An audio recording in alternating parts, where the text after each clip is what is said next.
হরে কৃষ্ণ। তো শাস্ত্রসম্মতভাবে পরমেশ্বর ভগবান শ্রীকৃষ্ণকে আমরা কিভাবে প্রণাম করব তা আজকে আমরা জানব। তো সনাতন মানব ধর্মে প্রণাম হচ্ছে একটি গুরুত্বপূর্ণ আচার। এটি শ্রদ্ধা, বিনয় এবং কি আত্মসমর্পণের প্রতীক। শাস্ত্রসম্মতভাবে প্রণামকে দুইটি ভাগে ভাগ করা যায়। তো পরমেশ্বর ভগবান শ্রীকৃষ্ণকে আমরা দুইভাবে প্রণাম করতে পারি। সনাতন ধর্মে দুই প্রকার প্রণামের কথা বলা হয়েছে, একটা হচ্ছে সাষ্টাঙ্গ প্রণাম আর 2 নম্বরে পঞ্চাঙ্গ প্রণাম। তো আজকে আমরা জেনে নেব সাষ্টাঙ্গ প্রণাম কি। এখানে সাষ্টাঙ্গ শব্দে অষ্ট অর্থাৎ 8টি অঙ্গ সঙ্গতি বোঝানো হয়েছে। এখানে 8টি অঙ্গ কি কি? যেমন বাহু যুগল, 2 হাত, তারপর চরণ যুগল, 2 পা, জানু যুগল, 2 হাঁটু, বক্ষ, বুক, শির, মস্তক, দৃষ্টি, চোখ, মন এবং বুদ্ধি।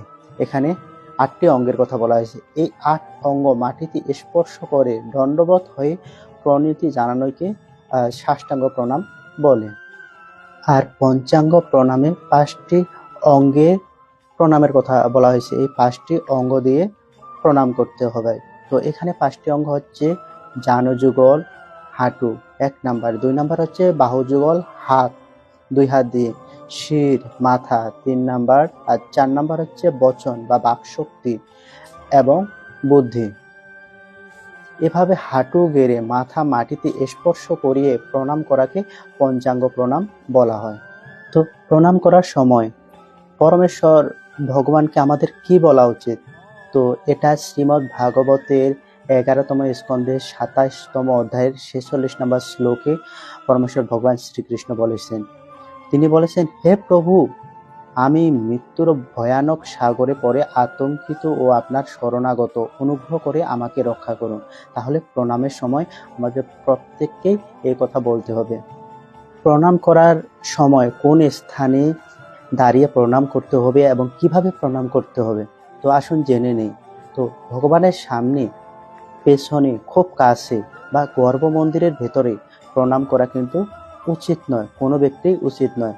প্রণাম করতে হবে ভগবানের দক্ষিণ পাশে কিছুটা দূরে, মাথা নিচু করে সাষ্টাঙ্গ কিংবা পঞ্চাঙ্গ প্রণাম সহ, এবং কি ভগবানের বাম দিকে প্রণাম করতে হবে। জপ বা হোম করার সময় কিন্তু প্রণাম করা যাবে না। প্রতিদিন কমপক্ষে একটি ব্যক্তিকে 3 বার প্রণাম করতে হবে। তবে ইচ্ছা থাকলে ওই ব্যক্তি আরো বেশি প্রণাম করতে পারে, এতে কোনো আপত্তি নেই, কিন্তু সর্বনিম্ন 3 বার প্রণাম করতে হবে।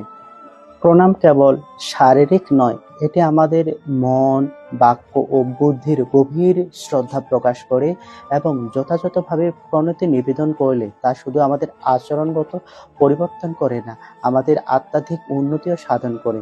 তাই আমরা প্রত্যেক সনাতনী আজকে থেকে শুদ্ধভাবে পরমেশ্বর ভগবান শ্রীকৃষ্ণের প্রণাম করব, যাতে প্রণামের সময় কোনো ভুল ত্রুটি না হয়। তো বর্তমানে দেখা যাচ্ছে মানুষ অনেকভাবে প্রণাম করে, যেটা শাস্ত্রসম্মত নয়। কেউ দেখা যাচ্ছে মন্দিরে গিয়ে এইভাবে প্রণাম করে, যেটা শাস্ত্রসম্মত না। কেউ দাঁড়িয়ে প্রণাম করে, যেটা শাস্ত্রসম্মত না। মানে বর্তমান মন্দিরে গেলে যত প্রকার প্রণামের স্টাইল দেখা যায়, কিন্তু 99% প্রণাম ভুল পদ্ধতিতে ওরা তো জানে না যে কিভাবে প্রণাম করতে হয়। তাই আপনারা প্রণাম করার সঠিক নিয়ম সকলকে জানানোর সুযোগ করে দিন। হরে কৃষ্ণ।